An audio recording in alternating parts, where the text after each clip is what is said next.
now he's feeling like, the onus is on him. I feel like they lost Larry last week, Larry Fitzgerald, and he was a big reason that the offense didn't get going. It's amazing that his presence on the field still goes a long way, and Kyler expressed that, and I seen it when I was watching the game. But, it's a tough divisional opponent. It's a game that they have to win. It's almost a must-win situation.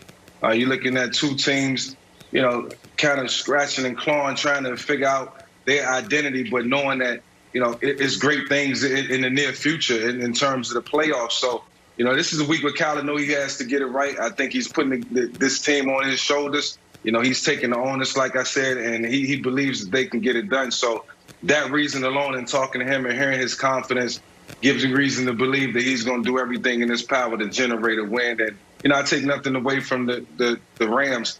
They're still in contention. They still got Aaron Donald and Jalen Ramsey on defense, but I don't know if that's going to be enough to win the game the way they played so far this past season. Yeah, Mike, I'm torn here, and you talk about Kyler taking the pressure and the weight on his own shoulders, and he's taking it personal. And I think it's because of that shoulders why they lost the last two games. I think because he's banged up and he hasn't been able to take off and be dynamic, both in the passing game and the running game, it's why they lost. When this kid takes off more than 7 times, they win the game. They're 6-1. When he doesn't, they're 4-0. Now, I'm torn here because I don't know which way to go. These teams are really good. They're interesting. They have some high highs and they have some low lows. But I think it's going to come down to the Rams. I think the Rams are a more balanced team. They know who they are. And it comes down to Jared Goff not turning the ball over. But if I have to get specific and really pull back the layers, it's going to come down to one key matchup, and that's Jalen Ramsey versus Nuke, DeAndre Hopkins. That's what it is. Like, these guys, they battled before. D-Hop won one, Ramsey won one. I think the run game and that run defense in the Rams, it washes itself out, and it's going to come down to who's going to make the biggest play on the back end. So D-Hop hasn't done it yet against a really big corner this year, I don't think. But he needs to go for seven catches and at least 120 yards. And he has to do it in the biggest moments in the game. If he do that, then he'll give his team a chance to win, Nick. So here's the problem for the Cardinals. They've got the best quarterback, and the Rams, if we were doing tail of the tape, win everything else. The Rams have the better coach. They have the better defense. I would argue they have the better overall collection of talent on offense. Even with the loss of Whitworth, they have the better offensive line. And the Cardinals' best offensive player, DeAndre Hopkins, is matched up against maybe the one corner in the league most suited, or best suited, I should say, to slow him down. So how do the Cardinals win, and how do the Cardinals avoid all of a sudden losing 4 out of 5 with the one win in the last month being the Hail Mary? They've got to turn Goff over. You can tell Sean McVay is losing his patience with Jared Goff. I think Sean McVay feels like, my God, if we had Ryan Tannehill, we'd be 9-2 and a Super Bowl favorite. Instead, we have a guy who's turned the ball over 6 times in the last 2 weeks. And so if I'm the Cardinals, I don't think they can win if the plus-minus is even.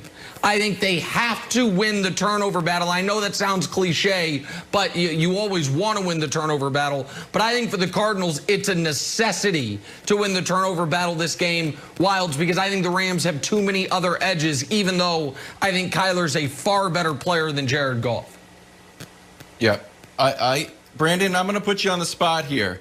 You gave us what I call a roulette take. You took a lot of chips and you placed them. You're like, I'll put some chips here. I'll put some chips here. Put some chips on Jalen Ramsey. Put some chips on D-Hop. Put some chips on Kyler. So you got, like, you're looking back at this take. You're like, ooh, this take, I got a lot of things covered. But now I'm going to ask you for a blackjack blackjack take.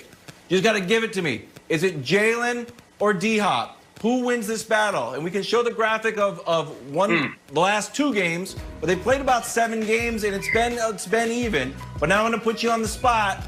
Who wins this battle? No more roulette. Give it to me straight, Brandon. Well, what I want to say is Nuke has to win this battle, right? But if you're putting him on the spot, well, what you did, then I go with Jalen Ramsey because it's less about Nuke and more about the quarterback. When you're playing against a top-tier corner, that chemistry between the receiver and the quarterback and the play caller, it has to be lights out. Okay, when I used to play against Darrelle Revis, Antonio Cromartie, when I was with the Miami Dolphins, they were with the New York Jets. I knew that only an inch was my separation.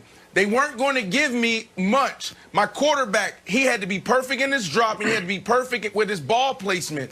You saw it. You saw it against Mike Evans and Jalen Ramsey.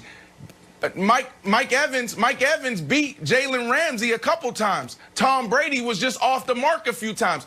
Mike Evans could have went for 150 yards, but because they weren't on the same page, now it looks like Jalen Ramsey got the edge. So I would say that Jalen Ramsey has the edge because Jalen Ramsey is just him out there on that island. When you're a wide receiver, you got to be in sync with that play caller and also that quarterback. You're absolutely right, man. When you talk about the quarterback and the receiver relationship and the head coach or the offensive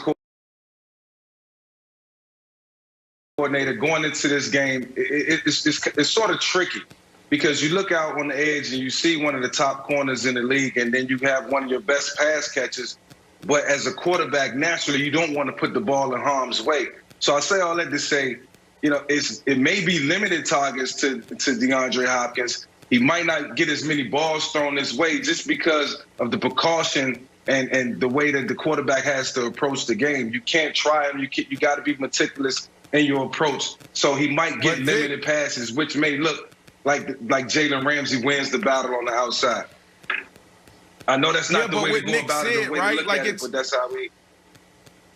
Yeah, but I agree with Nick, and Nick basically said like the Cardinals got to be damn near perfect to get this win, and for that reason, like if I'm in that position, what I'm saying is, you know what, I'm going right at Jalen Ramsey because I know they're going to take my run game away. D-Hop, go win this game. I'm going to him, say I'm coming to you. I'm living with 2 picks, 3 picks, or we fail, but you have to win this game for that reason, all those reasons that Nick laid out.